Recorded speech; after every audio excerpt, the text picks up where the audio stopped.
Dear Papa Dudut,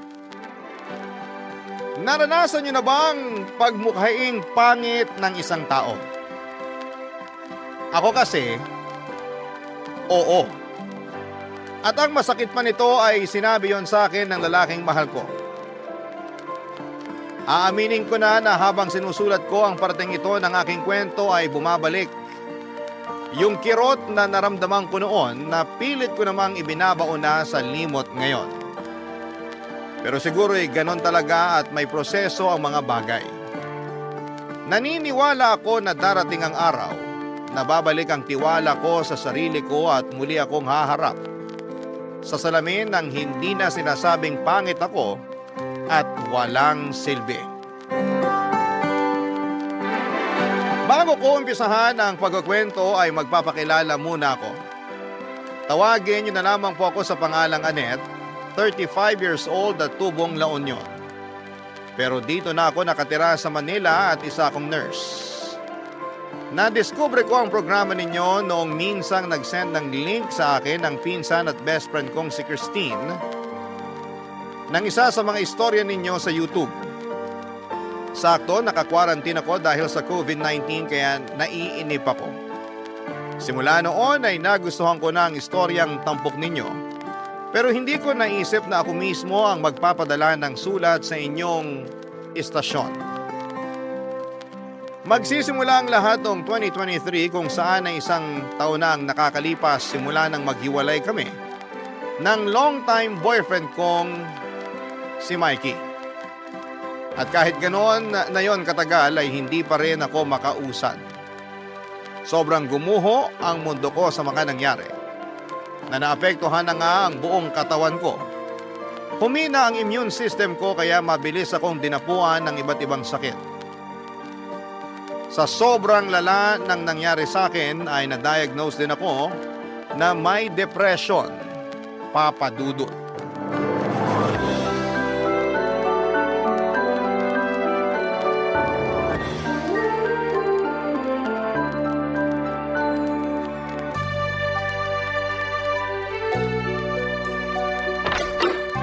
Surprise! Happy birthday, Annette! Hala, Christine! Nandito ka? Oo, hindi mo lang ako imahinasyon, Insan. Nandito talaga ako ngayon sa apartment mo para i-surprise ka. Happy birthday uli! Naku, thank you. Hindi ko expected tong pa-surprise mo, ah. May expected bang surprise? Sa bagay, wala nga naman. Pero paano ka nakapasok dito? Gaga, binigyan mo ako ng susi, di ba? Ay, oo nga pala. Mamaya na tayo magtsikahan. Blow mo muna tong candle sa cake mo. Dali, dali! O sige, sige.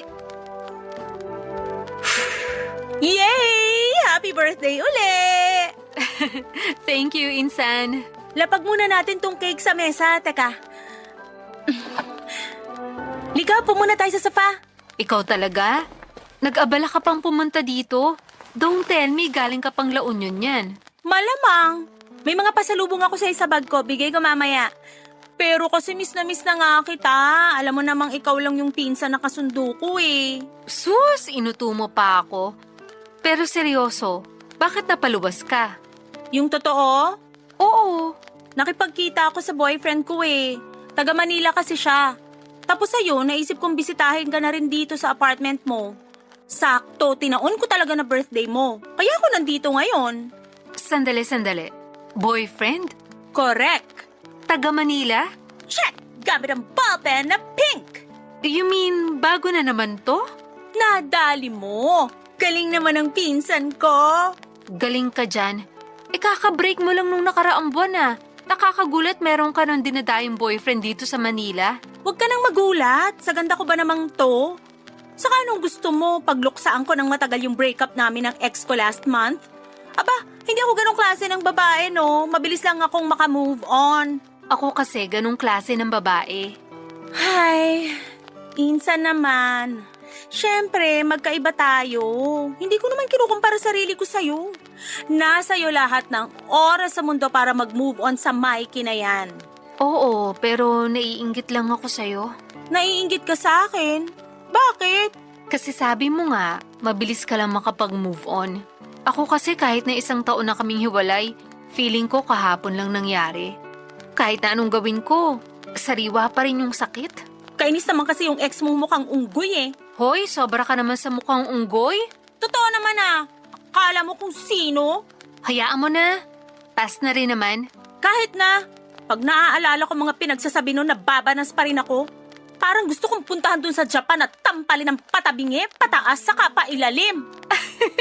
Paano isang pala patabingi pataas at pailalim? Basta, gusto mo sample? Sige, subukan mo. Sa'yo ko gagawin yan. Charot lang, kau naman? Ay, ikaw ba wala pa rin ibang nagugustuhan? Hindi pa nga ako nakaka-move on, magkakagusto na ako sa iba. Bakit hindi? Malay mo, pag nagkagusto ka sa iba, makamove on ka. Alam mo, di naman yun masama eh. That way, malalaman mo na meron pa palang tao yung better kesa dyan sa ex mong unggoy.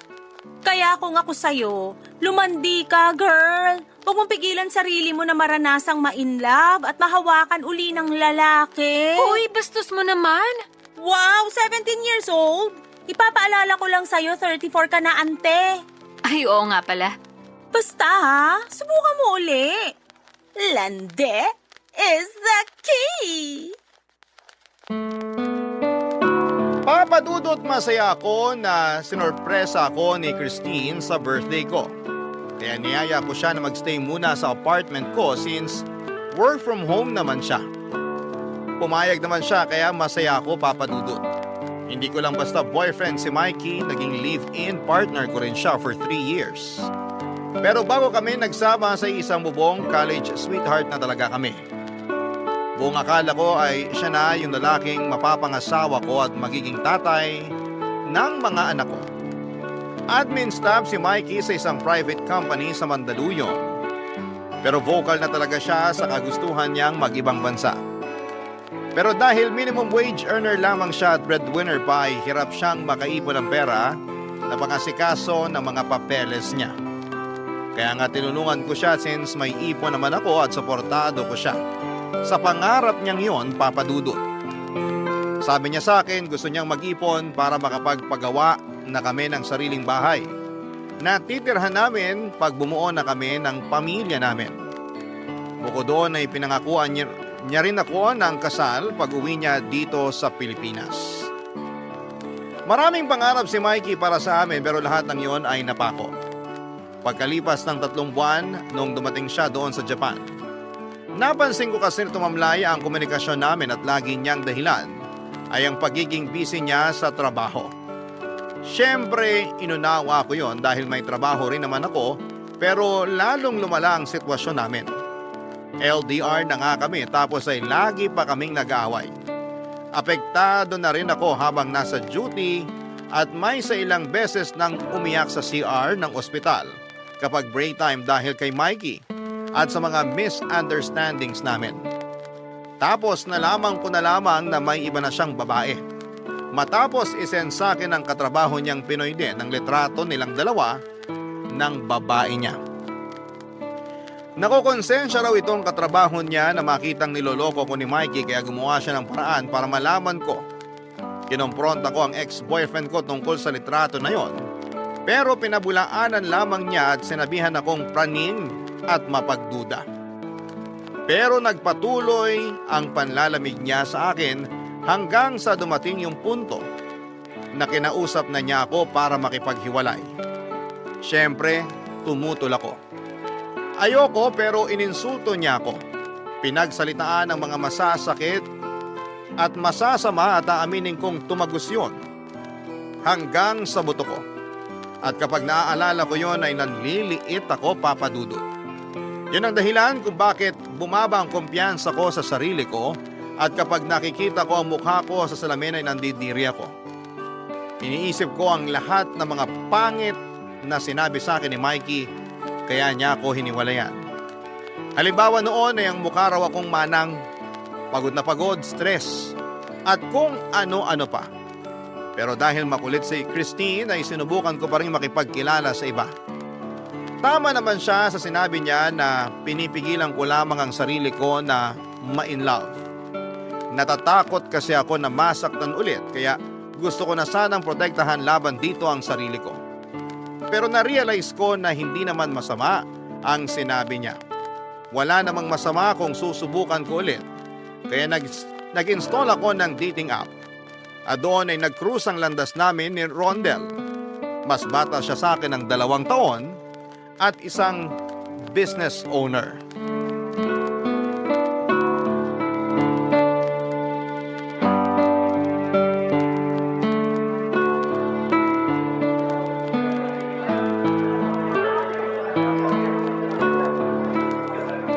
Iba talaga amoy ng brewed coffee. Nakakabuhay ng sistema. Sinabi mo pa. Pero limit ako ngayon sa kape. May acid reflux kasi ako. Naku, hindi ka lang dapat mag-limit. Kailangan, alisin mo na talaga sa sistema mo. Mahirap nang sumpungin. Ang sakit-sakit kaya nun. Sa bagay. Sige, susundin ko sinabi mo kasi nurse ka. Mas alam mo. Hala siya. For sure, pinagsabihan ka na rin ng doktor mo. Ikaw lang tong makulit. Tignan mo, umorder ka na naman ng kape. Kung alam ko lang sana, hindi na tayo pumunta rito. Okay lang yun. Saka minsan lang naman. Ayoko namang palagpasin na dalhin ka rito kasi nabanggit mong gustong-gusto mong subukan kape nila rito. Talaga? Nabanggit ko ba yon? Oo, last time. Sa chat natin. Hindi ko na maalala. Buti ikaw naaalala mo. Oo naman. Maliit na bagay. Pero in fairness, natouch ako.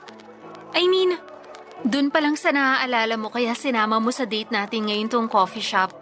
Thank you for being thoughtful. You're welcome. So, maiba tayo. Kwento ka pa nga ng tungkol sa family business nyo? Gusto ko pang malaman. Gumagawa ng glass products ang family ko. Sample nun yung mga bottles and jars na may iba't ibang pinaggagamitan. Windows, mirrors, partitions, insulation. Inumpisahan ng lolo ko yung business na yon na minana pa ng daddy ko. Napalago nila yun ni mami at ngayon kami na ng 2 brother ko yung nagmamanage. Hindi ba mahirap mag-manage ng business? Mahirap din kasi maraming challenges. Pero naaayos din naman. Yearly, meron kaming goals na sineset na dapat ma-achieve ng company namin. Hindi lang yan nakafocus sa sales. Kasama rin dyan yung benefits ng mga employee namin.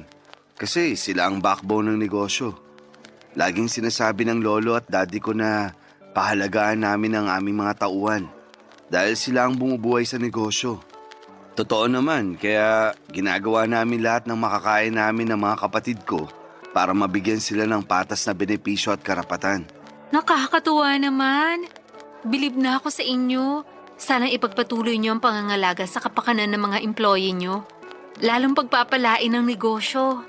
Pero sabi rin ng daddy ko, subukan ko naman daw makipag-date kasi puro na lang ako trabaho. Talaga? Sinabi niya yon? Maraming beses na. Kampiyan pa sila ni mami. Ako na lang kasi walang asawa sa aming magkakapatid. Hindi naman nila ako pinipilit pero masarap daw kasing ma-in love. Kailan ko pa raw ba planong pagbigyan ng sarili ko na maranasan yun? Pag-uugod-ugod na ako. Anong sagot mo? Sagot ko? Bakit hindi? Wala namang pinipiling edad ang love. Ayun, binato ako ni daddy ng ballpen during our management meeting pa naman yun. Sapul ako sa ulo. Grabing daddy mo, asintado. Oo, magaling yun mag-dart eh. Kaya yun, para makaganti, sinumbong ko siya kay mami. Sinermonan siya sa call eh. Parang ang cool naman ng parents mo.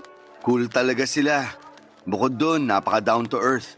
Halata nga, kasi nagmana ka sa kanila. Binubola mo naman ako eh. Seryoso ako dun. O sige, thank you kung ganun. Welcome.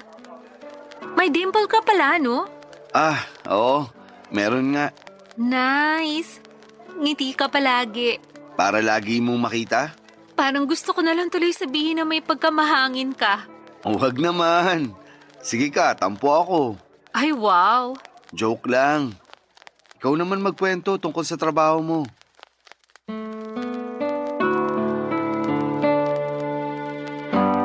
Papadudot aaminin ko na bago sa akin ang pakiramdam na makipag-date ulit sa iba dahil si Mikey ang first boyfriend ko. At kahit na 34 na ako noon ay feeling bagets pa rin ako. Pero masaya rin naman kasama si Rondel, kwela, palakwento at nakikinig kapag ako naman ang bumabangka. Natuwa rin ako sa pinakita niyang paghanga sa propesyon ko bilang isang nurse. Lalo na nga noong panahon ng pandemic. Nagtapos ang date namin nang ihatid niya ako sa nirerentahan kong apartment kung saan sinalubong naman ako ng nakangiting si Christine. Nagpatuloy ang pag-uusap namin ni Rondel at masasabi kong na-attach na ako sa kanya. Sino ba namang hindi, napaka-gentleman niya. At habang lumalalim ang feelings ko for him, ay mas lalo akong natatakot na baka masaktan lamang ako sa dulo. Marami akong tanong tulad ng paano kung hindi kami compatible. Paano kung katulad din siya ni Mikey? Na sa una lang magaling tapos ay idadump lamang ako sa huli. Kasi may nakitang mas better sa akin. Ayoko na ulit pagdaanan ang sakit na naranasan ko nang iwan ako ni Mikey, kaya naman nilinaw ko kay Rondel. Ang pagkakaibigan lang ang kaya kong ibigay sa kanya. Dahil hindi pa ako handang pumasok muli sa panibagong pakikipagrelasyon ng mga panahong yon. Barangay Love Stories. Barangay Love Stories. Papadudod, parang pinagsisihan ko na sinabi kong pagkakaibigan lang ang kaya kong ibigay kay Rondel.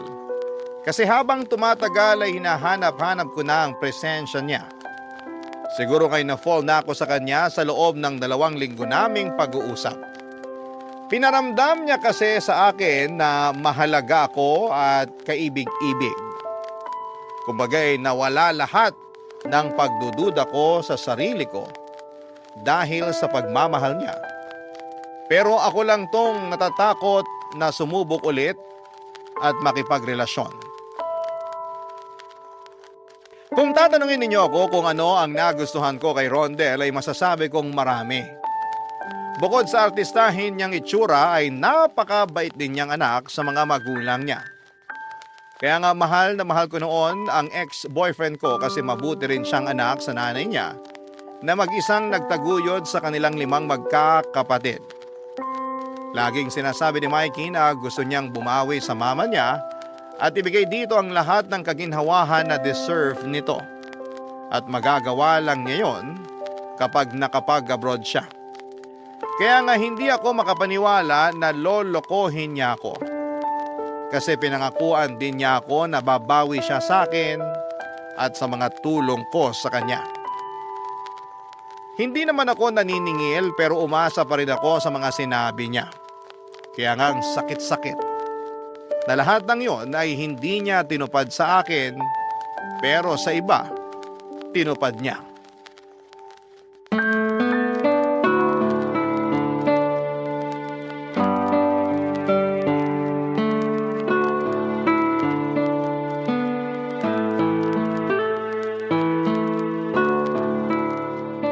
Ano nga uli yung sinabi mo? May problema ako. Buntis ka? Sira, ano ba yung pinagsasasabi mo? Umahis ka nga. For your information, maayos akong kausap. Ano na nga yung problema mo? Baka mapalala ako pa? Charot! Baka matulungan kita, kaya sabihin mo na. Kasi, humihingi ng second date si Rondel. Sus, yun lang naman pala. Anong yun lang pala? Kung mangunot kasi noo mo at magsalubong kilay, kala ko na paano ka na. Second date lang pala eh. Di pagbigyan mo. Kaso sabi ko, hanggang friends lang kami. Gaga, sinabi mo yon? Oo. Pero sabi mo okay naman si Rondel. Disente, mukhang matino, saka gentleman. Nandun na tayo pero bigla ulit ako natakot. Parang kung masaktan uli ako. Paano kung... Hoy, insan, kalma ka lang. Inhale, exhale. Salamat, Insan. Sorry, ang OA ko ba? Gaga, hindi OA yun, no? Pero pwede mong sabihin sa akin yung gumugulo sa isip mo? Ayun na nga yun.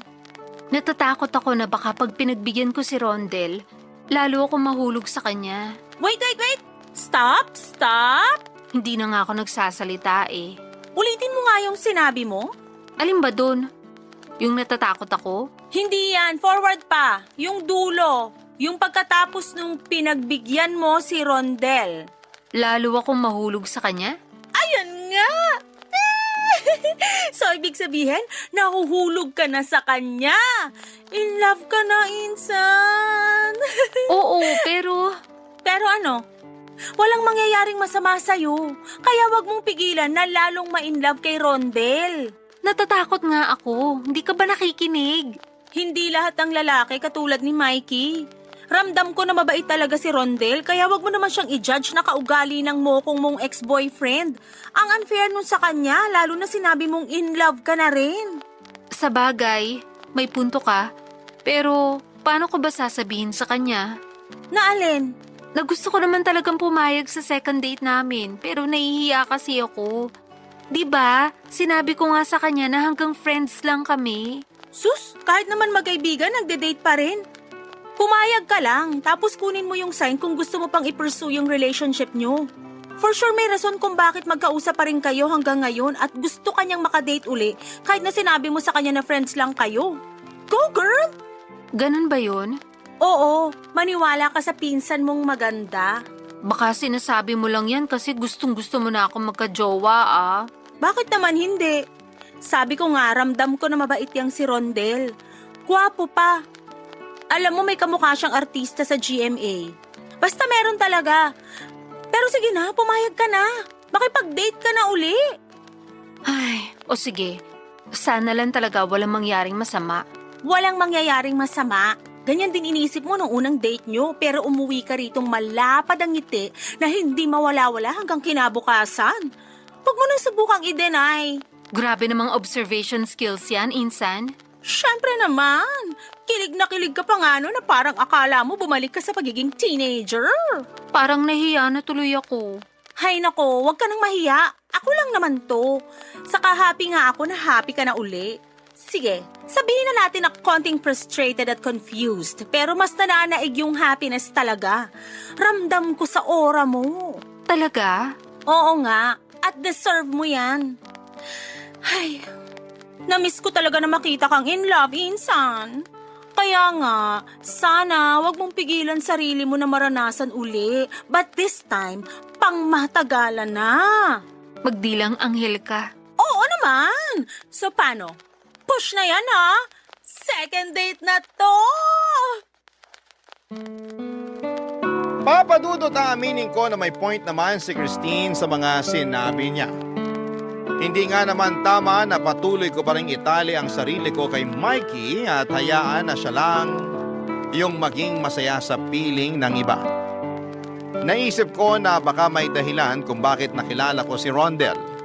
Kaya naman kinonsider ko ang payo ng pinsan ko at kinausap ko si Rondel. Sinabi ko na pumapayag na ako makipag-date sa kanya sa ikalawang pagkakataon, Papadudot. Tuwang-tuwa naman si Rondel nang sabihin ko yon. At kulang na lang ay hilahin na niya ang araw. Para lamang dumating yung eksaktong petsa kung kailan magkikita kami. Naging smooth yung date namin at nagpunta kami sa Intramuros pagkagaling namin sa Binondo. Tapos nag-museum din kami at masasabi kong nag-enjoy talaga kami ng husto. Kumbaga sulit yung pagod sa paglalakad. Napag-usapan din namin ni Rondel kung ano ang level ng pagkakaibigan namin. Sinabi niya sa akin na higit na sa pagkakaibigan ang nararamdaman niya. Kahit na pinigilan naman niya noong una dahil narespeto niya ang request ko. Nung ako naman ang tinanong niya ay doon ako umamin na gusto ko na rin siya. And to make the story short ay pumayag na akong ligawan ni Rondel. At bilang unang hakbang ay pinakilala ko siya sa pinsan kong si Christine after a week, Papadudot.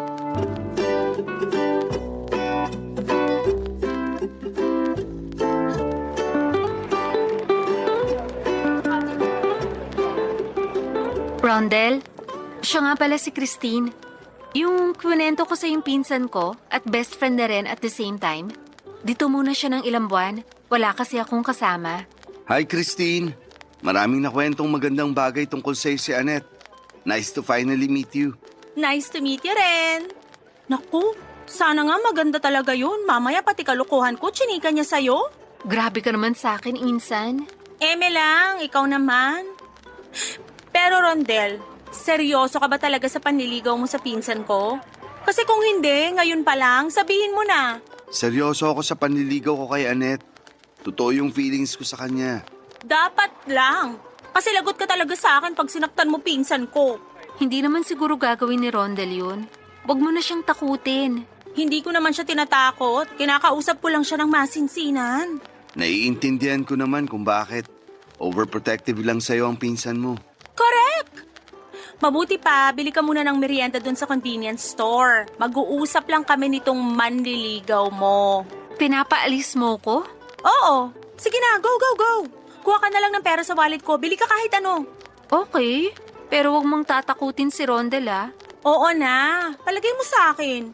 Rondel, bibili muna ako ng pagkain. Feel at home ka lang dito kasama tong pinsan ko. Mabait yan.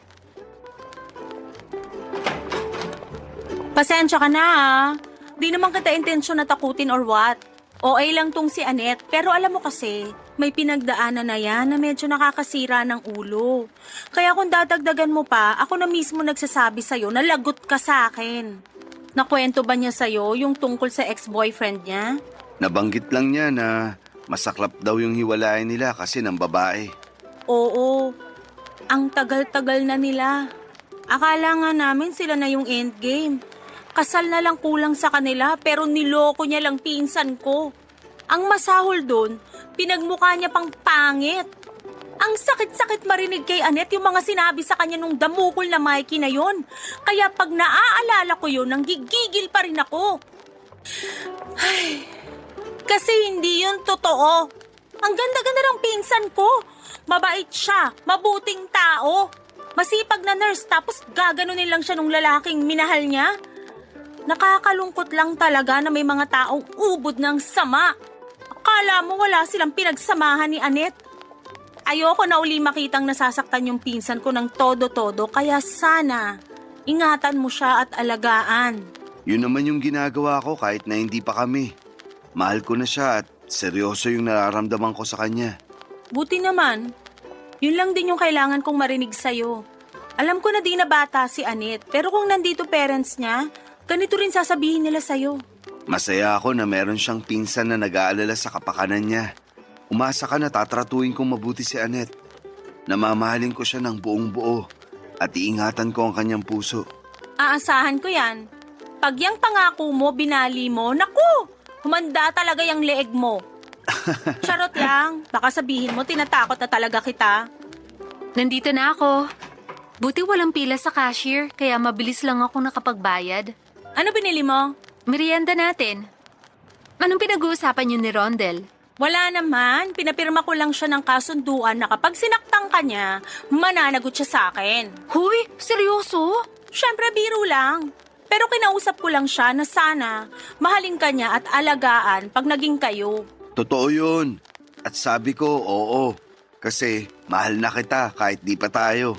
Ay, sus! Bigla ako tuloy na miss jowa ko. Teka, tatawagan ko nga muna. Magbebe time muna kayo. Papadudot na touch naman ako sa mga sinabi ni Christine. Siya kasi ang kasama at karamay ko noong kasagsagan ng breakup namin ni Mikey. Wala na kasi akong parents, magkasunod na namatay sina mommy at daddy noong 2019. Kaya malaking dagok din ang breakup namin ni Mikey years later dahil hindi pa ako noon kayang mag-isa. Kumbaga bukod kay Christine ay siya lamang yung kakampi at kasangga ko. Pero sinaktan at iniwan lang din naman niya ako. Kaya nga thankful ako na may isang Rondel na dumating sa buhay ko, Papadudot. Parang nadagdagan ang support system ko. Pagkalipas ng isang buwan na panliligaw ay sinagot ko na nga po si Rondel. Naging masaya ang takbo ng relasyon namin. Una niyang ginawa ay pinakilala niya ako sa parents niya na hindi nagtagal ay nagkaroon ng espesyal na puwang sa puso ko. Naalala ko sa kanila ang mommy at daddy ko. Kaya nga nung nalaman nilang ulila na ako ay hindi sila nagdalawang isip na ituring akong miyembro ng pamilya bilang isang anak. Ang sarap sa pakiramdam na magkaroon ng panibagong pamilya. Sa katauhan ng mga magulang ni Rondel, Papa Dudut. Barangay Love Stories. Barangay Love Stories. Papa Dudut, over the moon yung pakiramdam ko sa usad ng relasyon namin ni Rondel. Kahit na hindi pa kami nagtatagal ay masasabi ko na siya na talaga. At doon ko na lamang ulit naramdaman ang ma-in love ng husto. May ahalin tulad ko sa magic yung nangyari kasi nabago bigla ni Rondel ang mga pangit na pakiramdam ko sa aking sarili simula nang sinaktan ako at pinagmukhang pangit ni Mikey. Hindi naman sa idinedepende ko sa kanya ang kumpiyansa ko, pero malaking papel ang ginagampanan ng sinasabi at pinaparamdam sa atin ng mga taong malalapit sa buhay natin upang madagdagan ang tiwala natin sa ating mga sarili. Kaya nga ang laki ng pasasalamat ko kay Rondel dahil ibinigay niya yon sa akin. Hindi na ako nahihiyang tumingin sa salamin at hindi ko na rin sinasabihan ng masasakit na salita ang sarili ko. Marami kaming plano ni Rondel sa buhay na pag-usapan na rin namin ang pagpapakasal at minamadali na rin kami ng mga magulang niya dahil gusto na raw nilang magkaapo. Bagay na tinawanan lang namin ni Rondel. Walang pagsidla ng kasiyahan na nararamdaman ko ng mga panahong yon. Dahil unti-unting kinukulayan na namin ang mga plano namin. Excited na akong bumuo ng pamilya kasama siya pero lahat ng yon ay nagbago. Nang ma-diagnose akong may stage 1 cervical cancer nitong January lang, pakiramdam ko, pinagsakluban ako ng langit at lupa dahil sa panibagong pagsubok na pinagdaraanan ko, Papa Dudut.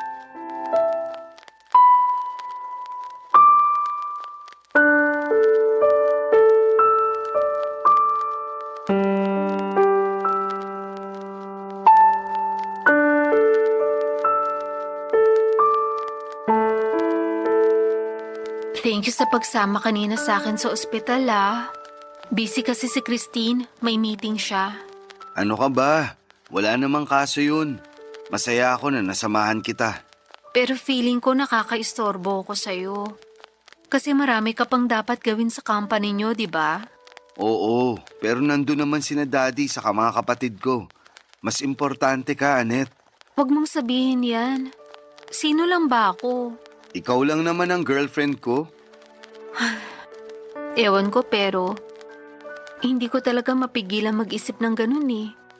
Pakiramdam ko, pabigat na lang ako sa inyo ni Christine. Hindi totoo yan. Kahit kailan hindi ka naging pabigat sa akin. Sigurado na ganun din ang nararamdaman ni Christine. Peste naman kasing sakit to. Bakit ako pa talaga yung tinamaan? Kung kailan nagsisimula pa lang tayo magplano na magiging buhay natin. Saka naman biglang ganito. Paano na lang kung hindi na ako gumaling, Rondel? Gagaling ka. Naniniwala ako dun. Pero nawawala na ako ng pag-asa. Hindi ko mapigilang matakot. Okay lang matakot. Kasama mo naman ako eh. Basta kapag nakakaramdam ka ng ganun, kausapin mo ako. Para kahit paano, mabawasan yung takot at pag-aalala mo. Pero nahihiya na rin ako sa'yo. Ano ba kasi ang sinasabi mo? Bakit ka mahihiya sa akin? Boyfriend mo ako, di ba? Siyempre, ang daming what ifs. Hindi natin sigurado ang pwede mangyari dahil traitor tong sakit na to. Paano kung akala natin bumubuti na ako pero hindi naman pala? Tapos isang araw, bigla na lang ako mawala. Paano ka na? Ayokong mawala ka, Anet. Kaya pwede ba? Huwag ka namang magsalita ng ganyan. Kaya ka nga nagpapagamot. May mga gumagaling sa sakit na yan. Kaya hindi pa rin ako nawawala ng pag-asa na malalagpasan natin tong pagsubok na to sa relasyon natin. Iniisip ko lang naman ang kapakanan mo. Ayaw kitang itali sa akin kasi walang kasiguraduhan tong sakit ko. Ano bang ibig mong sabihin? Naisip ko lang naman na mas mabuti siguro kung maghiwalay na lang tayo. Ayoko. Hindi ako papayag. Para nga makapag-move on ka na. Hayaan mo na lang ako. Kaya ko naman sarili ko. Nandiyan naman si Christine eh. Ayokong makipag-iwalay sa'yo dahil mahal kita. Ilang beses ko pa bang dapat sabihin yan? Saka anong makapag-move on? Sa palagay mo, ganun lang kadali yun? Hirap kasi sa'yo, masyado mong pinangungunahan yung mga bagay. Ayoko lang mas mahirapan ka. Ayoko lang maging kargo mo ko. Hindi ko naman iniisip yun. Masaya ako kapag nasasamahan kita sa pagpapagamot mo. Gustong gusto ko na inaasikaso ka kahit lagi mong sinasabi na kaya mo naman. Kaya bakit ka makikipaghiwalay? Hindi mo na ba ako mahal? Mahal kita, syempre. Oh, yun naman pala eh. Kung ano-anong iniisip mo eh. Sabi nga ng doktor, iwasan mo mag-isip ng mag-isip at magpaka-stress. Kung may iisipin ka, magagandang bagay na lang. Isipin mo na gagaling ka. Kasi yun ang iniisip namin ni Christine. Gusto ko naman talagang gumaling. Ayoko pang mamatay. Hindi ka pa mamamatay. Kasi di tayo titigil gawin lahat para gumaling ka. Basta, tandaan mo na hindi ka nag-iisa sa laban mo na to. Nandito kami ng pinsan mo. Nandito rin parents ko. Pinagdadasal ka nila, Annette. Kasi mahal na mahal ka rin nila. Kaya sana huwag kang sumuko, ha? Gagaling ka. Salamat, Rondel. Malaking bagay na nandyan ka. Mas nakakaya kong labanan tong sakit ko. Pasensya ka na sa sinabi ko kanina. Ayoko naman talaga maghiwalay tayo kasi mahal na mahal kita. Mahal na mahal din kita. Kaya Tana, nandito lang ako para sa'yo. Papa Dudut, hindi niyo ako masisisi kung gusto ko nang makipaghiwalay kay Rondel. Pakiramdam ko ay nasira ang lahat ng mga magaganda naming plano sa buhay dahil sa pagkakasakit ko. Pero ang totoo ay natatakot talaga akong mag-isa. Ayoko pa rin mamatay kaya nga mabuti na lamang dahil hindi ako iniwan ni Rondel. Hindi siya pumayag na makipaghiwalay sa akin kahit na magiging malaking responsibilidad niya ako. Hindi ko na idedetalye ang gamutan ko pero masasabi kong mahirap at masakit. May mga araw na mabuti ang pakiramdam ko at meron namang hindi. Dahil sa nangyari ay hindi na muna ako nakakapag-duty kasi kailangan kong magpalakas. Mabuti na lang at nasa tabi ko si Rondel at Christine para umalalay sa akin. Pakiramdam ko ay hindi ako nag-iisa habang nakikipaglaban sa sakit ko. Aaminin ko po na may mga araw pa rin na pinanghihinaan ako ng loob. Pero pinagpapasa Diyos ko na lamang ang lahat. Dahil siya lang naman ang may hawak ng buhay natin. Hindi ako tumigil sa pagdarasal. Na sana'y pagalingin niya ako dahil gusto ko pang makasama si Rondel ng mas matagal. Papa Dudut.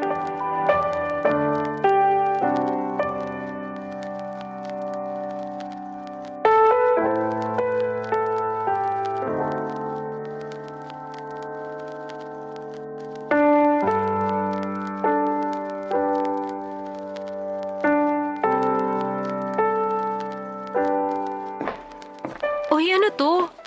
Bakit may pakandila at dinner for two? Siyempre, espesyal ang gabi na to para sa atin eh.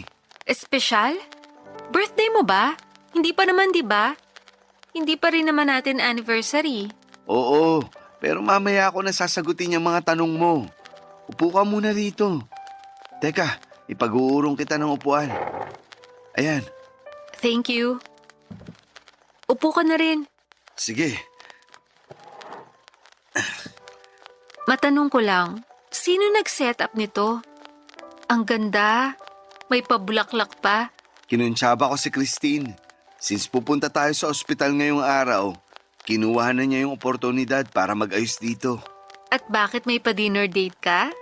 Ano ba kasing okasyon? Sabihin mo na. Pinagpraktisan ko to pero parang di ko na alam paano sisimulan. Kainis naman. Uy, Rondel, kausap mo bang sarili mo? Hindi. Ay, oo. Ay, hindi. Ano ba talaga? Teka, kinakabahan ka ba? Sino ba kasing hindi kakabahan? Kalma ka lang. Ay, tinanong mo kung anong okasyon, di ba? Oo. Wala naman talagang okasyon. Hindi pa natin anniversary at hindi ko pa rin birthday. Pero nitong mga nakaraang araw, may na-realize ako Ano yun? kung gaano kita kamahal. Kung gaano ko kagustong gugulin ang habang buhay kasama ka habang bumubuo ng sarili nating pamilya. Rondel, ano kasi? Shh! Pakinggan mo muna sasabihin ko. Okay, sige. Nung tinanong ako ng mga magulang ko kung gaano kita kamahal, sinabi ko na mahal kita. At handa akong samahan ka sa bawat sandali ng buhay mo. Lalong-lalo na dito sa pinagdaraanan mo. Sinabi ko sa'yo na huwag kang matakot kasi hindi ka nag-iisa. Bukod kay Christine, nandito ako. Hindi mo lang ako boyfriend. Kakampi mo rin ako na pwedeng-pwede mong takbuhan anumang oras. Thank you, Rondel. Naiiyak naman ako sa mga sinabi mo. Malaking bagay talaga yung suporta mo para gumaan tong pinagdaraanan ko. Kung wala ka, baka matagal na akong sumuko. Habang may buhay, may pag-asa. Yan lagi sinasabi sa akin ng mama ko. Oo, lumang kasabihan na yan. Pero naniniwala ako na totoo yan. Basta hindi lang tayo tumigil sa pagdarasal ng mga bagay na gusto nating matupad.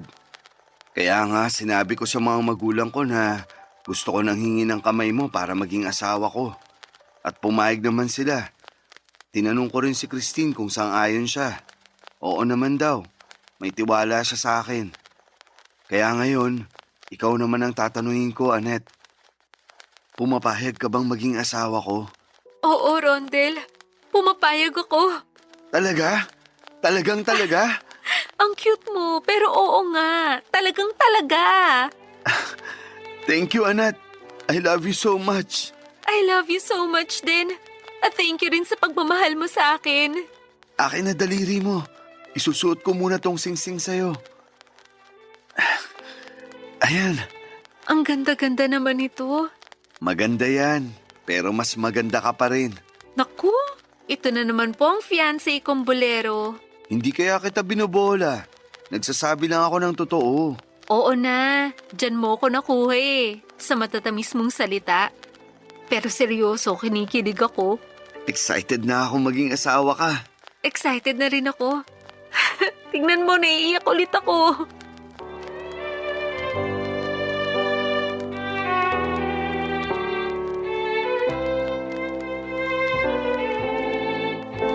Papadudot halo-halong saya at excitement ang naramdaman ko na mag-propose sa akin si Rondel.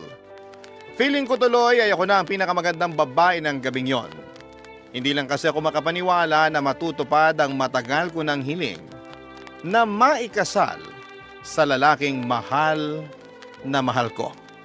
Bagay na hindi naman noon na ibigay sa akin ni Mikey. Totoo nga ang kasabihan na wala yan sa tagal kundi sa lalim ng pagmamahal ng dalawang tao. Sa kasalukuyan ay tuloy-tuloy pa rin ang pagpapagamot ko at tulad ng sinabi ko ay may mga araw na mabuti at merong hindi. Pero mas malakas na ako ngayon kumpara noon dahil alam kong kasama ko na si Rondel na harapin ang pagsubok na ito sa buhay ko. Gusto ko lang ding ibalita na last month ay kinasal na kami sa huwes at nakatira na ako ngayon sa kanila. Mahal na mahal ko po si Rondel.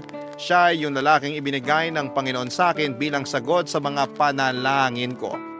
Maraming salamat po, Papa Dudut, sakaling mapili ninyong i-area ang istorya ng buhay ko. Buti na lang at napilit ako ni Christine na magpadala ng sulat sa inyong istasyon para ibahagi ang love story namin ni Rondel at hindi yon magiging posible kundi dahil sa tulong niya. Meron lang po sana akong kahilingan sa mga kabarangay natin. Kung pwede sana'y ipagdasal ninyo ang aking paggaling. Hanggang dito na lamang po ang sulat ko, Papa Dudut, and God bless po sa Barangay LS and more power sa Barangay Love Stories. Ang inyong kapuso at kabarangay forever, Annette. Dear Papa Dudut, noong nabubuhay ang tatay ko ay lagi niyang sinasabi na hindi naman daw mawawala ang mga dagok o pagsubok habang patuloy tayo naglalakbay sa mundong ito. Ibig sabihin, parte ng pang-araw-araw nating buhay ang mga problema. May ugali noon si tatay na para hindi tuluyang malugmok ay tinuturing niyang oportunidad ang bawat problemang nararanasan namin. Na meron daw siya ritong matututunan at mas mapapatatag nito ang kanyang sarili. Hindi rin daw yon pang matagalan at may katapusan. Nang tumanda na ako ay mas naintindihan ko ang kahulugan noon, lalo na noong mga panahong ako naman ang dumaan sa matinding dagok ng buhay ko. Bago ko umpisahan ang pagkukwento ay pabati muna ng isang mapagpalang tanghali sa inyo at sa mga kabarangay natin. Matatawa ba kayo kung sasabihin kong Barangay LS ang tinuring kong kaibigan noong mga panahong pakaramdam ko ay nag-iisa ako sa buhay? Kapag nakakapakinig ako ng mga kwento sa Barangay Love Stories at tuwing naririnig ko ang mga payo sa mga kabarangay natin sa letter sender ay nababawasan ang lungkot na nararamdaman ko. Matagal ko nang pinakikinggan ang Barangay Love Stories pero ngayon lamang ako naglakas ng loob na sumulat. Tawagin niyo na lamang ako sa pangalang Desiree, taga Iloilo pero tubong Pasig. 30 years old, pangalawa sa 5 magkakapatid. Magsisimula ang lahat noong 24 years old ako at nagtatrabaho bilang manager sa isang kilalang fast food chain dito sa Pilipinas.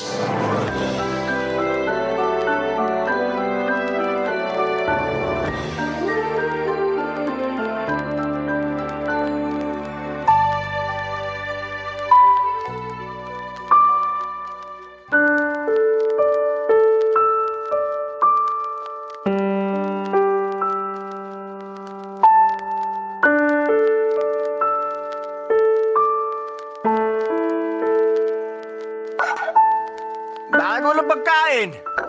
Peste naman. Nagugutom na ako. Hoy! Bakit di niyo ako tinirhan ng pagkain? Kuya Jed, lasing ka ba? Nako, hindi ah. Nakainom lang ako. Sinasamantala mo talaga na wala rito yung mag-ina mo kaya todo inom ka kasama mga barkada mo. Tapos uwi ka rito nagwawala. Nagugutom kasi ako. Gusto kong kumain. Bakit kasi walang makain sa pesting pamamahay na to? Meron naman, may cup noodles doon. Yun na lang kainin mo. Ayoko nga. Pagkain ba ng tao yun? Sira ulo ka na talaga. Anong sabi mo? Kuya mo pa rin ako. Alam ko yun, pero kung umasal ka parang daig mo pang bunso natin. Tsaka, huwag kang sumigaw dyan, baka magising si nanay. May sakit pa naman yun. Ano bang ingay yan, Jed? Gabing-gabi na ang taas pa ng boses mo. Mamaya ireklamo tayo ng mga kapitbahay natin. Hindi yan ay. Sila irereklamo ko. Subukan lang nila. Ano bang pinagsasasabi mo?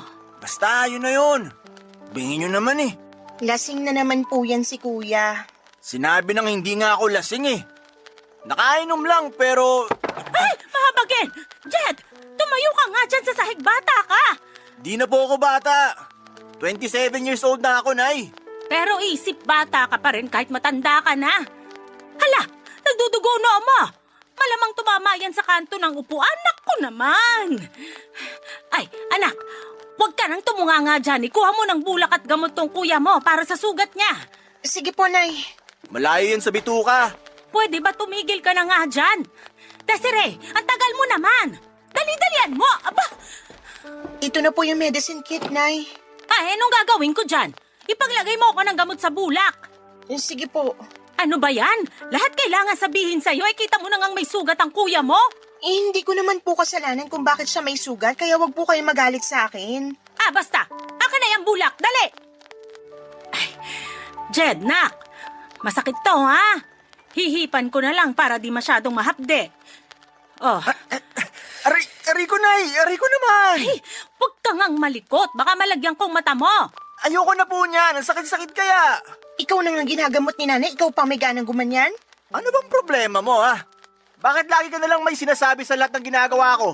Paano? Di ka naman gumawa ng matino kaya malamang may masasabi sa'yo. Nay, awatin niyo ako kasi masasampal ko na tong si Desiree. Tumigil na kayo. Mali naman na pinagsasalita mo siya ng ganyan. Kuya mo pa rin siya.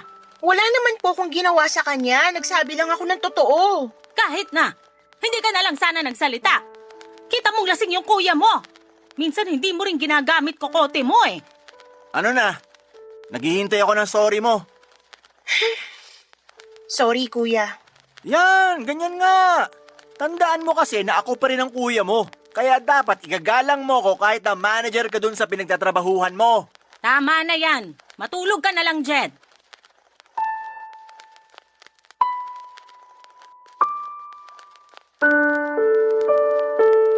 Papadudot ang Kuya Jed ko ang panganay sa amin at nag-iisang lalaki sa magkakapatid. Siya ang paborito ni nanay dahil para silang pinagbiyak na bunga ng namayapa naming tatay.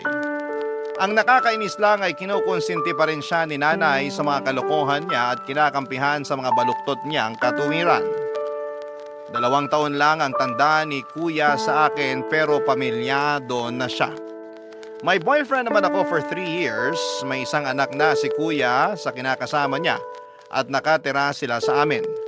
Malit lang ang bahay namin, meron lamang yung 3 kwarto at yung isa ay inookupa ng pamilya ni Kuya. Yung isa naman ay pinaghahatian namin ng 2 kong kapatid habang yung isa ay kinananay at sa bunso namin.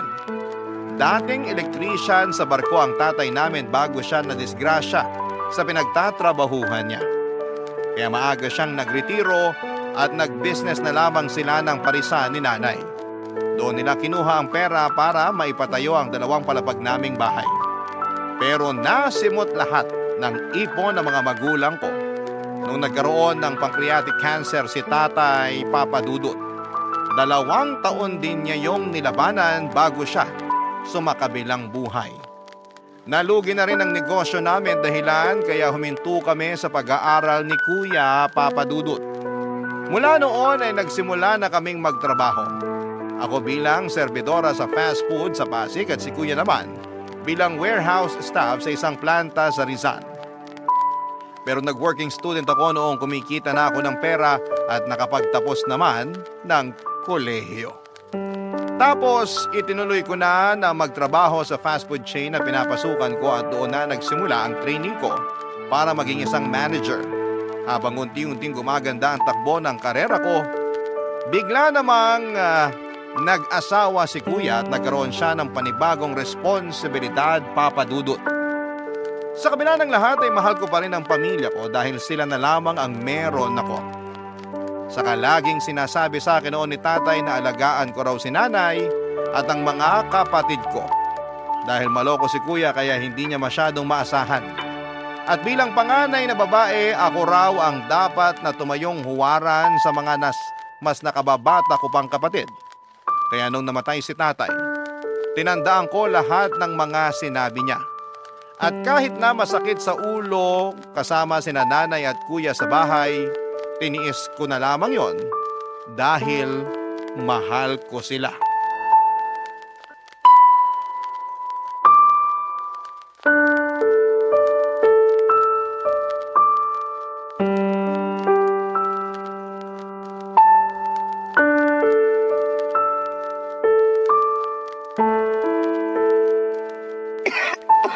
Kuya naman! Doon ka nga magyosi sa labas, wag dito sa loob ng bahay. Alam mo namang hikain bunso natin eh. Ano bang problema mo? Wala naman siya rito. Kahit na, ako nga naubo. Maarte ka kasi. Hindi ako maarte. Ikaw yung kung umasta parang walang pakialam sa amin. Yung anak mo, di mawala ng hala kasi panay kayosi. Alam mo bang dumidikit sa damit, naiiwan sa buhok at balat yung usok ng sigarilyo mo? Tapos nalalanghap namin yon kaya mas delikado. Kailan ka pa naging doktor? Di ko alam nagbago na pala trabaho mo. Di ka na utusan at serbidora lang ng mga tao. Hindi naman na talaga ako utusan dahil manager na ako sa pinagtatrabahuhan ko. Ay, oo nga pala. Kaya pala mayabang ka na kasi manager ka na. Pwede ba wag kang nga sumigaw? Nag-uusap lang tayo, 'di ba? Ano ba kasi pinag-uusapan natin? Wala naman, di ba? Nananahimik ako rito sa sala. Nanonood ng basketball game sa cellphone ko. Tapos dumating-dating ka at sisitahin mo pag-yoyosi ko. Hindi lang naman yun yung problema natin dito. Gusto rin kitang kausapin kasi tumawag sa akin kinakasama mo. Di ka raw nagpadala ng pamasahe sa kanila kaya di sila makauwi sa probinsya. Naawa naman ako kaya ako na yung nagpadala. Pero hindi naman pwede laging ganun. Sigurado ako na ikaw lang naman nagbigay. Di naman yun ang hingi sa'yo.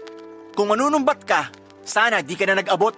Bukal naman sa loob ko yun, pero napapansin ko kasi lagi kayong kinakapos sa pagkain, sa gamot, at iba nyo pang pangailangan. Tapos, ngayon, wala ka palang pinadala sa mag-ina mo, alam mo naman ngayon sila luluwas ng probinsya.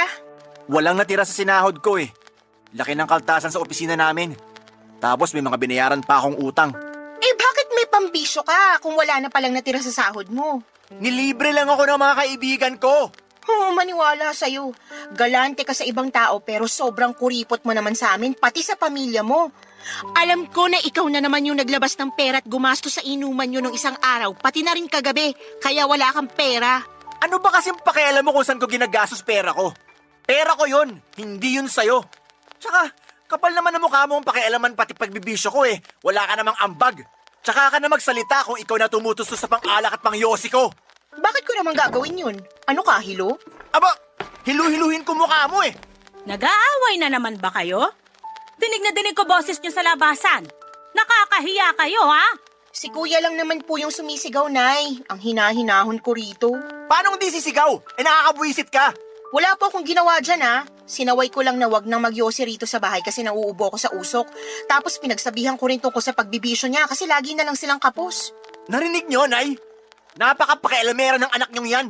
Huwag mo na lang kasing pakialaman ng kuya mo, nak. Diskarte naman niya yon kung kulang pera nila ng pamilya niya. Saka kung ayaw mong mausok, dun ka sa kwarto nyo. O di kaya lumabas ka ng bahay natin. Liit-liit na bagay, pinalalaki mo. Seryoso po kayo, Nay? Kinakampihan niyo si kuya? Oo, kasi mali na pinagsasalitaan mo siya ng ganyan, kapatid ka lang naman. Kuya mo pa rin siya, baka nakakalimutan mo.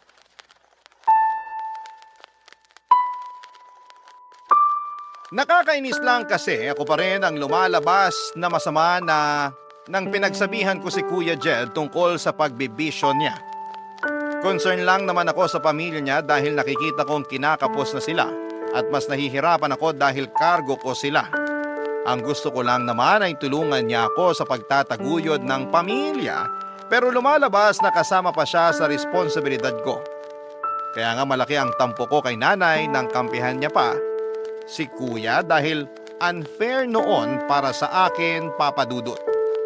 Hindi lang naman si kuya ang anak niya rin ako. At kung magbibilangan kami ng mga naitutulong namin ni kuya sa pamilya, alam ko na mas marami yung naiambag at naisakripisyo ko. Kaya lang si kuya pa rin yung kawawa at biktima sa aming dalawa. Ako pa rin yung mayabang at mapanumbat na anak dahil lang mas malaki ang sweldo ko kesa sa kapatid ko. Ang sakit lang sa kalooban na sa mismong pamilya ko pa talaga ako makakarinig ng mga masasakit na salita. Kaya nga pagkatapos ng pagtatalo naming yon, ay nagmukmuk ako sa kwarto at umiyak. Hindi ko na lamang namalaya na nakatulog na ako at kinabukasan ay nagising ako sa sigaw ni nanay. Umalis daw sa bahay si Kuya Jen na may dalang ilang piraso ng mga damit. Nagalit sa akin si nanay at sinisisi niya ako dahil nasaktan ko raw ang ego ni Kuya. At sa mga sinabi ko, kaya naglayas ito sa bahay. Barangay Love Stories. Barangay Love Stories. 5 araw din pong hindi umuwi sa bahay si Kuya dahil nagtatampo siya sa akin. Nakabalik na noon ang kinakasama niya at anak mula sa bakasyon nila sa probinsya. Ang dahilan sa kanila ni nanay ay umuuwi raw si Kuya sa bahay ng kaibigan niya ang lalaki para malapit sa mga pinag-a-applyan nila ng trabaho. Ilang beses siyang pinuntahan doon ni nanay para makiusap na huwag nang magtampo sa akin. At umuwi na sa bahay namin, Papa Dudut. Hinahanap na rin kasi siya ng anak niya. Nung una ay nagmatigas pa si Kuya at sinabing uuwi lang siya kapag umalis daw ako sa bahay. Pero nung wala na siyang mayambag sa tinutuluyan niya ay kusa na rin siyang bumalik sa bahay namin, Papa Dudut. Sa loob ng mga panahong yon ay hindi ko napigilang magngit-ngit sa galit at inis sa sarili kong kapatid. Buti na lang at handang makinig sa akin ang boyfriend ko sa lahat ng mga problema ko sa bahay namin. Kahit papaano'y gumagaan ang loob ko at hindi ko rin kasi masabihan ang mga nakababata kong kapatid. Dahil ayoko namang dumagdag pa yon sa lahat ng mga inaasikaso nila.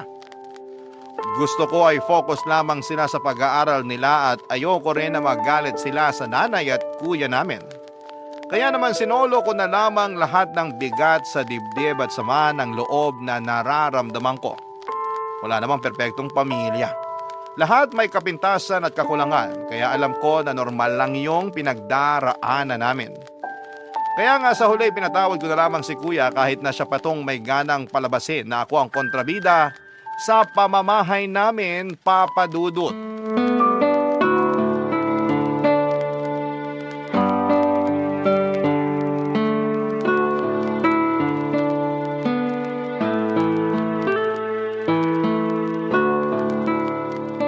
Nay, ito na po yung sweldo. Uy! Nako, buti na lang nagbigay ka na. Said na ako wala nang budget.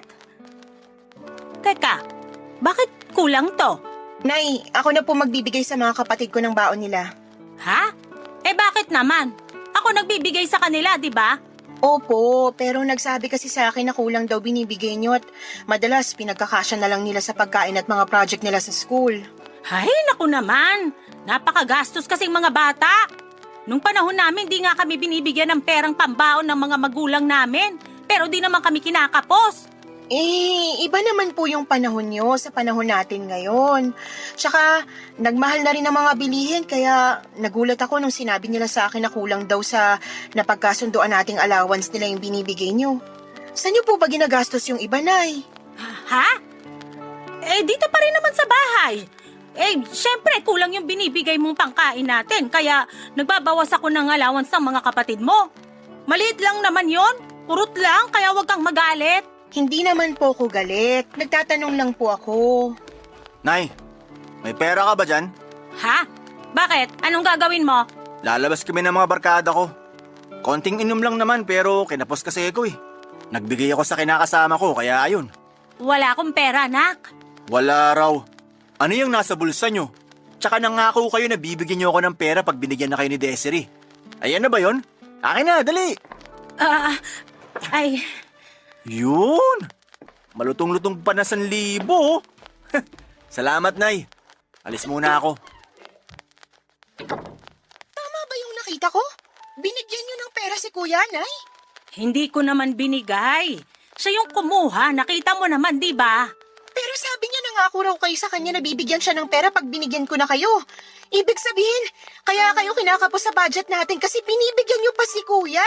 Ano naman kung binigyan ko siya?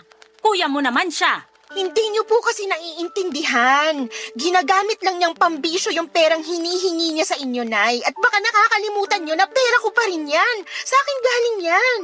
Hoy, pera ko na to kasi binigay mo na sa akin. Kaya may karapatan akong gamitin tong pera na to kung saan ko man gustuhin. Labas ka na doon kasi binigay mo na sa akin to, no? Akala niyo po ba ganun lang kadaling kumita ng pera tapos ibibigay niyo lang kay Kuya pang bisyo niya? Alam ko kung paano kumita ng pera, kaya wag mo akong pangaralan dyan. Saka ikaw tong mas malaki sweldo kaysa sa inyo ng kuya mo. Bakit pinagdadamutan mo siya? Narinig mo naman sinabi niya, binigay niya dun sa kinakasama niya yung pera kaya kinapos siya. Natural, kasi responsibilidad niyang buhayin yung mag-ina niya. Sa lagay, kapag kinakapos siya, sa inyo siya hihingi ng pera para ano? Kapusin yung budget natin dito sa bahay, pati na rin yung allowance ng mga kapatid ko? Mabuti sana kung sa may kwenta niya ginagamit yung pera, pero sa bisyo niya, Nay. Hayaan mo na. Gusto lang naman maglibang ng kuya mo.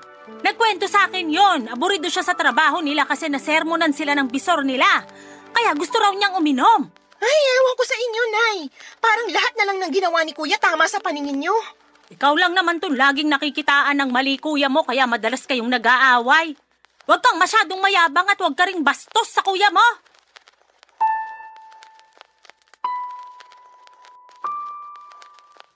Galit si nanay sa akin dahil sa limitadong pera na ibinigay ko sa kanya. Masisisi niyo ba ako kung maging mahigpit ako hindi naman tama na pera ko pa talaga ang ginagamit para sa bisyo ni kuya. Kaya nga kahit na nagtatalak pa siya ng araw na yon, ay nagbingi-bingihan na lamang ako. Pero hindi ibig sabihin ay hindi na ako nasaktan at naapektuhan sa mga sinabi niyang masama at masakit sa akin. Marami akong tanong sa isipan ko tulad ng bakit ganon niya ako pakitunguhan. Anak din naman niya ako. Sabi ng mga kaibigan ko na nakakaalam sa sitwasyon ng pamilya namin ay may favoritism daw si nanay at mas kinakampihan daw ng magulang yung anak nilang mahina dahil mas kailangan sila nito. At sa pamilya namin ay si kuya yon. Para sa akin ay wala namang masama na kampihan niya si kuya, pero sana'y wag naman niyang iparamdam sa amin. Lalong-lalo na sa akin, na si Kuya Jed lang ang anak niya, Papa Dudut. Kaya nga para mabawasan ang pag-aalala ko na baka hindi nabibigyan ng baon ng iba ko pang mga kapatid ay ako na ang nag-aabot noon sa kanila, imbes na idaan ko pa ang pera kay nanay. Hindi ko siya tinatanggalan ng karapatan na maging magulang sa amin, pero alam kong may sinabi rin ako dahil sa akin galing ang pera. Pinaghirapan ko yon mula sa pagtatrabaho kaya dapat alam ko kung saan yon napupunta. Pero minasama pa rin yon ni nanay at sinabihan akong mapagkwentang anak porket ako ang nagpapasok ng pera sa pamamahay namin. Sa totoo lang, Papa Dudut, ay pagod na akong pakisamahan sila pero hindi ko naman sila matiis ng matagal. Isang araw ay narinig kong nagtatalo sina kuya at ang kinakasama niya dahil kulang daw ang perang sinesweldo ng kapatid ko na panggastos nila. Nalaman ko rin na may sakit ang pamangkin ko kaya hindi na ako nagpatumpik-tumpik na mag-abot ng pera para sa pambili nila ng gamot. Pero ni isang thank you mula kay kuya ay wala akong narinig at pagkatapos ay ginawan pa niya ako ng masama, Papa Dudut.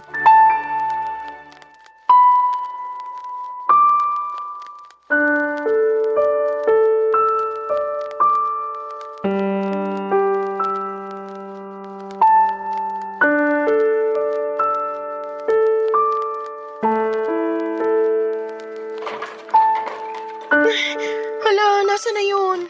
Dito ko lang yung nilagay ah. Desiree, nak! Liga rito! May dalang donut kuya mo, may pizza rin. Naku, ang dami naman pagkain. Sige po na, ilalabas na po.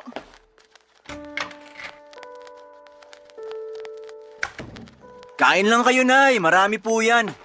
Kain ka na rin, Desiree. Baka sabihin mo, ikaw lang na ikaw nagdadala ng pasalubong dito sa bahay. Wala naman akong sinasabing ganon, kuya. Sus, nababasa ko kaya sa mga mata mo. Ang dami niyan ah. San mo kinuha pinambili niyan hindi mo pa naman sweldo? May pera ako, no? Talaga lang ah. Nangutang pa nga sa akin kinakasama mo kanina lang kasi wala na raw kayo ni Singkong Duling pambili ng bigas. Kaya hindi ako naniniwala na may pera ka, kuya. Nayo, tinan niyo yung ugali ni Desiree.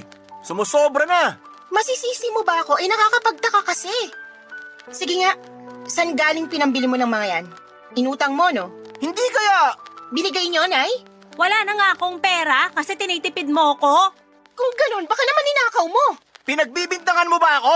Oo! Ano bang pinagsasasabi mo? Nawawala po yung kwintas ko na yung regalo sa akin ng boyfriend ko. Hinanap ko na ng mabuti pero wala talaga. At iniisip mo na kinuha ko yon? Siraulo ka na ba? Ano bang hinihitit mo? Nung nakaraan mo pa tinatanong kung nasasanla yun, tapos paulit-ulit mong sinasabi na ibenta ko na lang kesa itago para mapakinabangan ko naman. Sabi mo pa kung sa'yo lang yon, malamang naging pera na yon. Pero hindi ibig sabihin nun, kuya mo na agad ang kumuha. Matakot ka nga sa Diyos nang bibintang ka eh. Pero Nay, mahalaga kasi sa akin yun eh. Nakakapagtaka lang kung paano nagkaroon ng pera si Kuya pambili ng mga pagkain na yan kung di niya kinuha at binenta yung kwintas ko. Tsaka masisisi niyo ba ako? Ilang beses niya na akong kinupitan, pati nga kayo pero pinagpapasensyahan niyo lang. Ibang usapan naman yon. Alam mo ikaw, nakakasama ka ng loob ah. Kapal pati ng apog mong pagbintangan ako. Ikaw na nga tong dinalan ko ng pasalubong. Hindi ko kailangan ng mga pasalubong mo. Aminin mo na kasi na ikaw yung kumuha. Ano naman ang gagawin ko doon? Parang peke naman. Mamaya wala pang tumanggap na sanglaan. Kita mo na! Ikaw talaga kumuha nun eh! Hindi ako! Siraulo! Tumigil ka na, pwede ba? Nababaliw ka na ba? Di kita pinalaki para mambintang. Bago mo akusahan ng kuya mo, alamin mo muna yung totoo. Bakit kayo galit na galit sa akin, pero pag yung anak niyo gumawa ng katarantaduhan, kinukonsinti niyo. Ang unfair niyo, Nay. Paano di ako magagalit sa'yo? Basta-basta mo na lang tinuturo ang kuya mo. Mamaya nawala mo lang eh. Eh di kasalanan mo? Sigurado po ako na si Kuyang kumuha nun, kaya aminin mo na, Kuya Jed. Wala akong aaminin, kaya manahimik ka. Baliw! Tatamaan ka na talaga sa akin pag di ka pa tumigil. Lintik na to. Bintangera!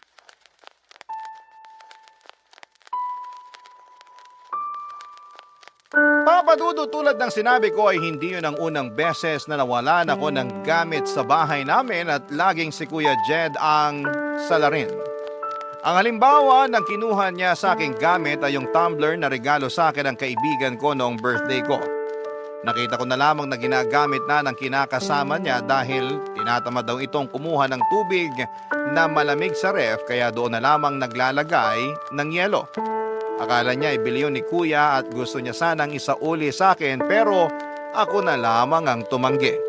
Bukod doon ay may mga damit din ako na kinukuha ni Kuya at ibinibigay sa live-in partner niya. Natigil na lamang yon nung sinatap ko siya at napunta kay nanay ang pangungupit niya ng pera. Pero kung tutuusin ay parang ako pa rin ang pinagnanakawan niya dahil sa akin galing ang mga perang yon, Papadudot. Kaya sigurado ako na siya ang kumuha ng kwintas na regalo ng boyfriend ko.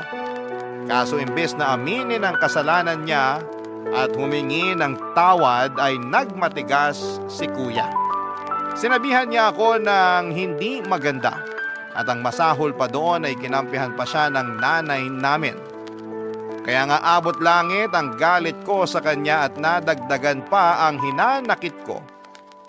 Nang pagkaraan ng 2 araw ay nakita ko ang naturang kwintas sa leeg ng kapitbahay naming dalaga, Papadudot. Barangay Love Stories. Barangay Love Stories. Sinabi sa akin ng kapitbahay namin na niregalo yon sa kanya ng nanay niya at nakumpirma ko na binenta nga yon sa kanila ni Kuya. Gusto ko sanang bilhin na lamang ang kwintas dahil galing yon sa boyfriend ko pero nagbatigas ang kapitbahay namin.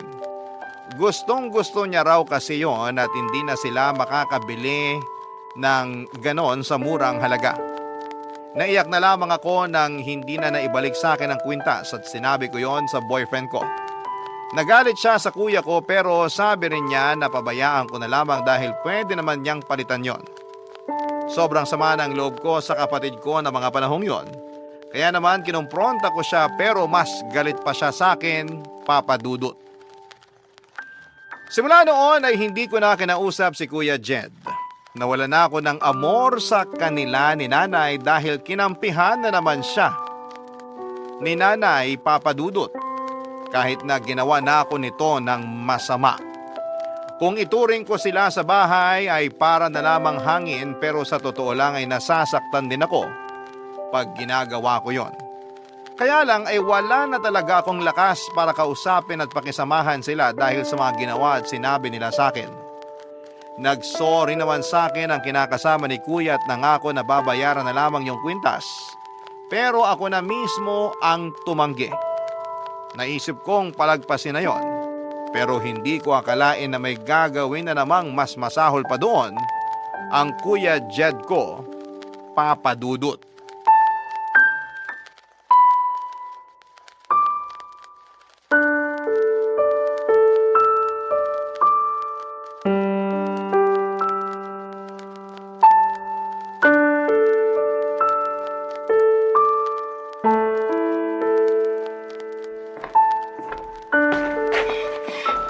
Nay, nasan po si Kuya Jed? Umalis, bakit? Saka bakit ganyan ang itsura mo? Nawawala po yung pera ko sa cabinet eh. Malaking halaga po yun. Kaka-withdraw ko lang kanina para sa... Ibang klase ka rin, no? Kada may mawawala sa'yo, kuya mo agad pagbibintangan mo? Siya lang naman magnanakaw dito sa atin, Nay. Wag na wag mong pagsasalita ng ganyan ng kuya mo! Bakit ba kasi kampi kayo lagi sa kanya? Ako na nga yung naagrabyado niya, siya pa rin kinakampihan niyo. Kaya tuloy lumalaki ulo ni Kuya kasi mahal na mahal niyo. Ayoko lang maramdaman ng kuya mo na wala siyang kakampi sa bahay na to. Galit ka sa kanya. Ilag din mga kapatid mo sa kuya nila kaya ako na lang kakampi niya. Sana naman maintindihan mo yon. Hindi ko kayang intindihin kasi kahit masama niyang gawain, kinukonsinti niyo. Suportado niyo nga pagbibisyo niya, di ba? Magkano ba yung perang nawawala sa'yo? Ako na magbabayad para matahimik ka lang dyan. Malaki yun, Nay. Ipon ko po yun para sa kasal namin ng boyfriend ko. Ano? May plano ka na palang magpakasal? Di mo man lang sinasabi sa akin? Paano na lang sustento mo sa pamilya natin pag nag-asawa ka na? Di ka talaga nag-iisip? Sobra na po kayo! Palagay niyo sa akin, bangko niyo! Nandito na po ako. Ay, Jed!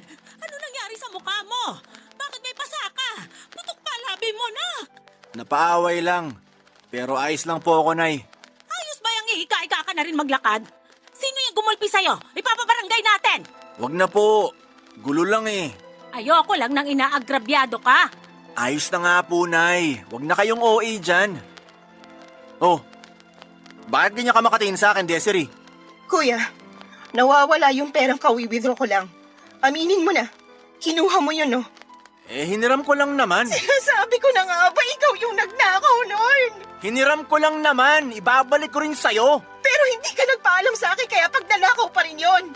Kinailangan ko lang talaga kasi pinagbabantaan na ako ng mga pinagkakautangan ko. Tingnan mo, ginulpi pa nila ako kanina nung mabayaran ko sila kasi raw pinagtaguan ko sila ng matagal. Sana naman maintindihan mo. Huwag ka namang madamot. Utang mo yan. Bakit ako kailangan mang problema dyan? Tsaka ako pa talaga yung madamot? Kapal din talaga ng mukha mo. Mabuti nga yung nabugbog ka nila para maturuan ka naman ng leksyon. Pinagsasasabi mo dyan? Ayos lang sa'yo na sinaktan nila kuya mo? At ayos lang po sa inyo na pinagnakawan ako ni Kuya. Sinabi ko naman sa inyo na mahalaga pag gagamitan ko ng perang yon. Nakakaintindi po ba kayo? Mas mahalaga pa rin buhay ng kuya mo. Paano na lang kung may nangyaring masama sa kanya dahil lang sa kadamutan mo? Isipin mo nga yun ng mabuti. Hindi yung puro sarili mo na lang inuuna mo. Saka na kayo magpakasal. Marami pa naman pagkakataon. Ewan ko po sa inyo, Nay. Wala na po talaga akong masabi. Bahala na kayo ni Kuya. Pagod na ako sa inyong dalawa. Naiyak na lamang ako sa palusot ni Kuya Jed matapos niyang kuhanin ang perang winidro ko. Siguro nga gano'n na siya kadesperadong makabayad sa mga pinagkakautangan niya kaya nagawa niya akong pagnakawan. Pero imbis na magpakumbaba at mag-sorry ay nagmalaki pa si Kuya at sinabihan akong madamot. Nang mga panahong yon ay sumabog na ang lahat ng naipong galit sa dibdib ko para sa kanya. Kaya hindi na ako nakapagtimpi at napagsalitaan ko na sila ng hindi maganda ni nanay. Galit na galit ako kay Kuya Jed. Gigil na para bang gusto ko siyang balatan ng buhay. Pero nagtimpi pa rin ako, Papa Dudut.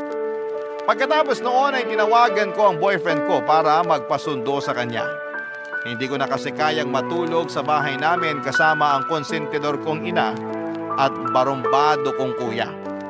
Ang plano ko isang gabi lang sana mag-i-stay sa apartment ng boyfriend ko pero habang nandun ako, sinabi niya sa akin na tanggapin ko na raw yung inaalok niya sa akin na makipag-live-in sa kanya. Ilang beses na rin kasi niya akong sinabihan na tumira kasama niya. Pero ako lang ang tumanggi dahil gusto ko sanang magpakasal muna kami. Pero dahil sa ginawa ni Kuya ay mukhang mapopospone ang matagal na naming plano. Pero sinabi sa akin ng boyfriend ko na pwede pa rin naming ituloy ang kasal dahil may budget pa naman siya. Natuloy ang kasal namin sa West pagkaraan ng 2 buwan simula nang lumipat ako sa apartment niya. Sobrang saya ko dahil iba yung kapayapaang dulot noong malayo na ako kina nanay at kay kuya. Bagaman ako pa rin ang sumusuporta sa mga nakababatang kapatid ko lalo na sa pag-aaral nila. Pakiramdam ko ay unti-unti na akong nakakabangon dahil wala nang pabigat sa buhay ko. Hindi na rin naman ako kinausap ni nanay at kuya. Ang sabi lang ng mga kapatid ko ay nahihiya raw sila sa akin. Pero ako na mismo ang kusang pumutol sa ugnayan namin. Masama na kung masama pero para naman yon sa peace of mind ko. Mabilis na lumipas ang 2 taon, Papa Dudut. Nagulat ako nang biglang makatanggap ako ng tawag sa cellphone mula kay nanay.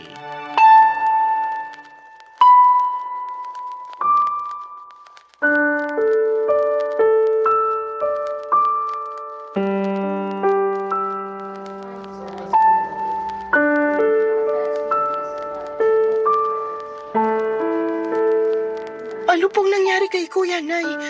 Bakit siya nandito sa ospital? Nung una, dinadaing ng kuya mo yung malalang sakit ng tiyan niya. Kaya naisipan na naming magpakonsulta sa doktor. Nalaman namin na may ulcer siya, pero natuklasan din ng doktor na sumuri sa kanya na may iba pa siyang sakit. At doon na nga namin nalaman na may liver cancer siya. Stage 4 na raw, kaya imposible nang gumaling ang kuya mo, nak. Sigurado po ba sila?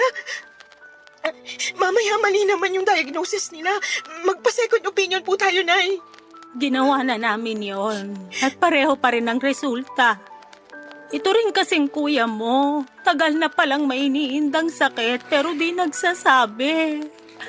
Tingnan mo, lumala na tuloy. Kailan pa po nandito sa ospital si Kuya?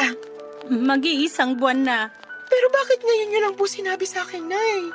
Kuya mo yung may desisyon noon. Nahihiya raw kasi siya sa'yo kaya ayaw kanyang istorbohin. Ayaw na raw niya na isipin mo siya lalo na ang dami-dami niyang kasalanan sa'yo. Ako rin naman may kasalanan sa'yo, nak. Kaya sana, patawarin mo ko. Pinapatawad ko na po kayo. Ayos na po yun. Hindi na po ako galit sa inyo, Nay. Sising-sisi kami kasi sinagad namin pasensya mo. At nahihiya rin kami sa'yo kasi masama yung sinukli namin sa mga kabutihang ginawa mo para sa pamilya natin. Aaminin ko, malaki po tampo ko sa inyo ni Kuya. Pero sapat na po yung 2 taon na hindi tayo nag-usap. Sa totoo lang, miss na miss ko na po kayo. Lagi ko nga kayong kinukumusta sa mga kapatid ko eh.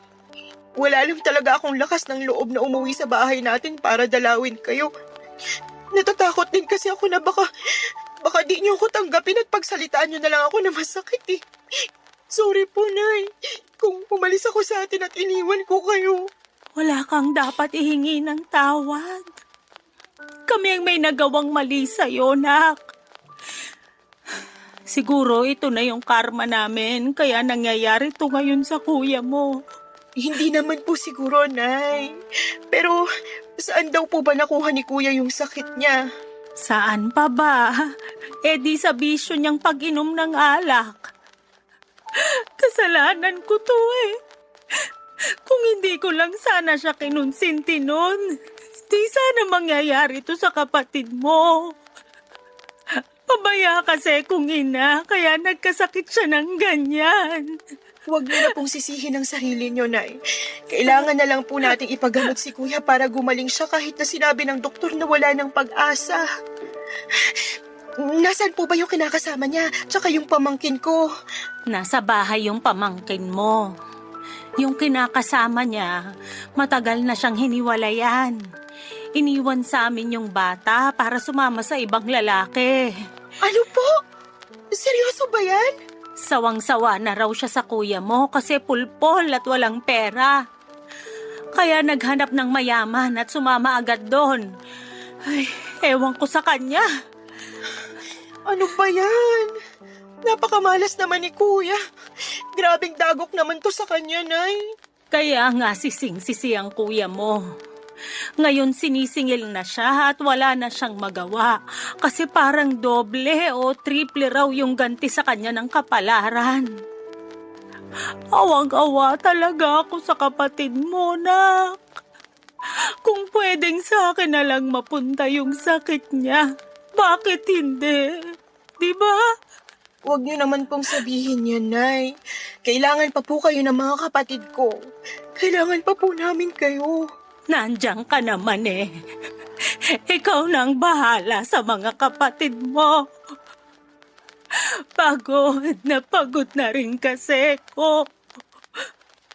Kung mamamatay ang kuya mo, sana mamatay na rin ako.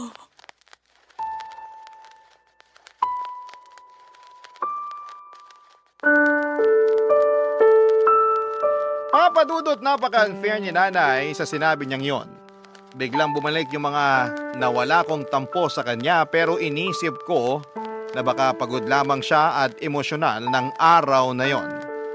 Nag-focus na lamang kami kay kuya na noon ay sobrang payat na dahil sa kanyang sakit. Sa totoo lang ay masakit makita na nakaratay sa higaan ang sarili mong kapatid at pinahihirapan ng malalang sakit. Doon ko nga napatunayan na kahit anong laki ng galit ko kay kuya, kaya ko siyang patawarin, madugtungan lang ng ilang pang taon ng buhay niya. Kaya nga nagdasal ako ng husto sa Diyos na pagalingin niya si Kuya Jed, pero mukhang may ibang plano ang may kapal para sa pamilya namin. Binawian ng buhay si Kuya pagkalipas lamang ng 3 araw simula noong malaman ko ang tungkol sa kalagayan niya. Sa loob ng 3 araw na yon ay nakapag-usap naman kami ni Kuya. Nakahingi siya ng tawad sa akin at nakiusap na kung pwede alagaan ko raw ang anak niya. Nangako ako sa kanya na hindi ko pababayaan ang pamangkin ko dahil mahal na mahal ko ang batang yon. Sobrang lungkot ng pamilya namin ang pumanaw si Kuya Jet. Iyak nang iyak si nanay sa unang gabi ng burol. Kulang na lamang ay maglupasay siya sa sahig habang sumisigaw na sana'y mabuhay pa ang kuya namin. Tapos doon na nangyari ang hindi inaasahan dahil biglang inatake sa puso ang nanay namin. Papa Dudut. Dead on arrival si nanay sa ospital ng gabing yon. Kulang na lamang ay mawala ako sa katinuan dahil sa sunod-sunod na dagok ng kapalaran sa amin. Buti na lamang kasama ko ang mister ko at siyang umalalay sa akin. Hindi ko na idedetalye kung ano pa ang mga sumunod na mga nangyari, pero nairaos naman namin ang libing ni nanay at ni kuya ng mga panahong yon. Ang sakit mawala ng isang kaanak. Paano pa kaya kung dalawa sila at magkasunod pa? Pero iniisip na lamang namin na magkasama na sila ni tatay sa kabilang buhay kasama si kuya at umaasa na sana'y masaya sila sa kinakaroonan nila. Sa kasalukuyan ay napagtapos ko na ng pag-aaral ang mga kapatid ko at nasa pangangalaga ko ang pamangkin ko na tinuring ko na ring tunay na anak. Mula sa Pasig, dito na kami nakatira sa Iloilo nang madestino rito ang mister ko. Masasabi ko na kahit marami kaming pinagdaan ng problema, ay nalagpasan namin yun at naging matatag kami, Papa Dudut. Bukod doon ay masaya na ako para sa pamilya ko. Lalo na noong nakaraang taon lang ay biniyayaan na kami ng anak ng asawa ko. Maraming salamat po sakaling mapili po ninyong itampok ang kwento ng buhay ko at sana ay may napulot na aral at inspirasyon ng mga kabarangay natin matapos itong mapakinggan. More power po sa Barangay Love Stories at Barangay LS 97.1. Ang inyong forever kapuso at kabarangay, Desiree.